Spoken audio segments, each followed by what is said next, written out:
Now, for a bit of a history lesson here on Wings and Wheels. This is part one of a fascinating story. My name's Paul Ford. I first set out in aviation at the grand age of 11. I was purely a volunteer.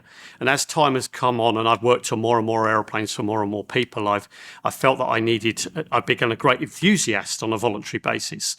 But latterly, I'm now currently own 8 aeroplanes at the moment. And if I saw an aeroplane at the right place tomorrow, the right aeroplane, I would just go out and buy it. So I suspect you could accuse me of being a collector. All car enthusiasts have these 5 favourite cars that they'd like to keep in their garage. Well, in my hangar, I'd like my 5 favourite aeroplanes. And I think top of the list would probably be the P-51 Mustang from the US. Second aeroplane would be a nice 95 horsepower Piper Cub from World War II. Third would probably be the Fokker D.VII that I'm building here. I'll tell you that when I finished it, how much I like it. Then the extra 330, like the chaps from Red Bull fly. I do quite a bit of flying in those at the moment. And then probably lastly, we'll go back to the Tiger Moth, which is a lovely old great aeroplane. From the turn of the 1900s, Mr. Wright and his brother developed this fantastic aeroplane that took them several years to develop, and they were bicycle designers by trade, and they got it to fly nominally the length of a jumbo jet. That was the first flight. Within 12 years, these aeroplanes were becoming more and more sophisticated when the outset of World War I came about. And not only were the observation aircraft, which were very slow and very stable, towards the end of World War I, the fighters became much more prolific and much more capable and much more unstable to fly, much better at getting out the way of other aircraft when you were in a dogfight. So eventually you ended up with guns on every aeroplane to arm themselves against other aeroplanes, not ground fire or anything like that. We couldn't get near the ground. So I think the biggest innovation through World War I and just before that was getting the weight of the aeroplane correct and also getting the power source light enough to fly that aeroplane. At the outbreak of World War I, aeroplanes weren't seriously considered in any military aspect. However, as the war went on, they were considered initially as aircraft spotting devices for seeing where the cannon shells landed from the infantry. So the information could be fed back to the infantry guys and they could decide where to drop the shells on the next attack. As the war progressed, which the technology moved very, very rapidly. So we went from an aeroplane just carrying 2 men, 1 man taking photographs as they flew along, to actually the aeroplanes fighting amongst themselves to protect themselves. So that was a major step change, and the aeroplanes then got much quicker, much faster, much more manoeuvrable, because they had to be. To be a fighter in World War I, you needed to be able to get out of the way very quickly because people kept coming in behind you and trying to shoot you down. So you would move out of the way. The problem with early World War I aeroplanes, such as the BE-2 and FE-8, etc., was they were very, very slow, stable aeroplanes. So they couldn't get out of the way. So the aeroplanes had to move up a gear and basically become much more efficient and more manoeuvrable. In World War I, the cavalry mainly were the main unit that was transferred to the Royal Flying Corps or the Germans. They were typically noblemen and very, very high ranking in the military forces because they felt this was the cream of the cream job to do. And they felt, the authorities felt that they had the skill set to fly the aeroplane. Now, not always true. I don't believe academic ability makes you a good pilot. In fact, I think it's quite the opposite. I think hands-on control makes a big difference. Training was very, very scarce from inception.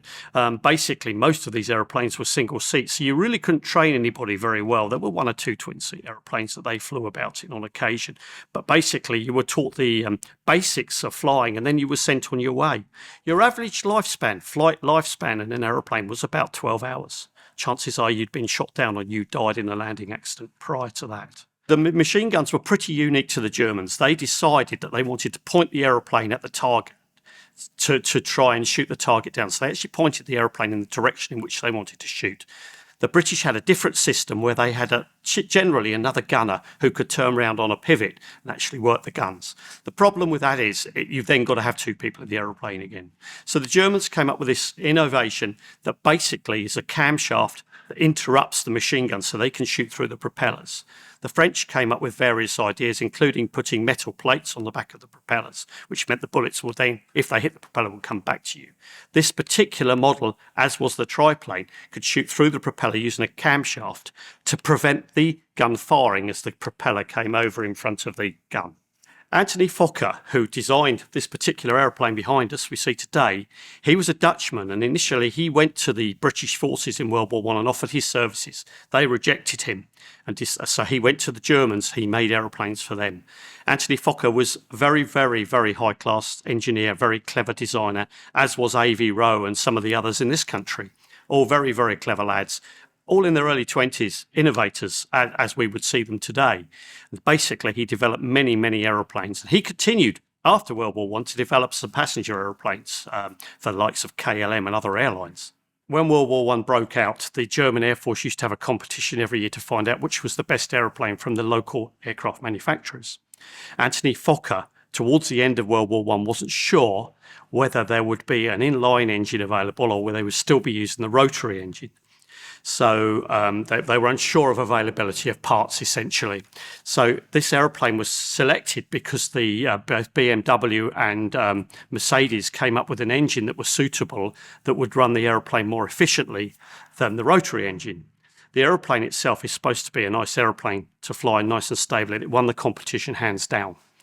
So from there, they used this aeroplane. Mercedes have engines available today, but they are very, very expensive and probably not the most reliable engine in the world. So we've gone for a far newer engine that looks similar and similar characteristics, in that this is 250 horsepower compared to the 200 of the Mercedes.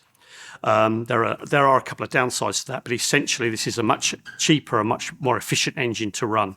We're actually going to fuel inject this engine and use electronic ignition on it, which would never have happened in World War I. Well, I'd already built the Fokker triplane, and I just wanted to move on to the next best aeroplane that I felt that the Germans had in World War I.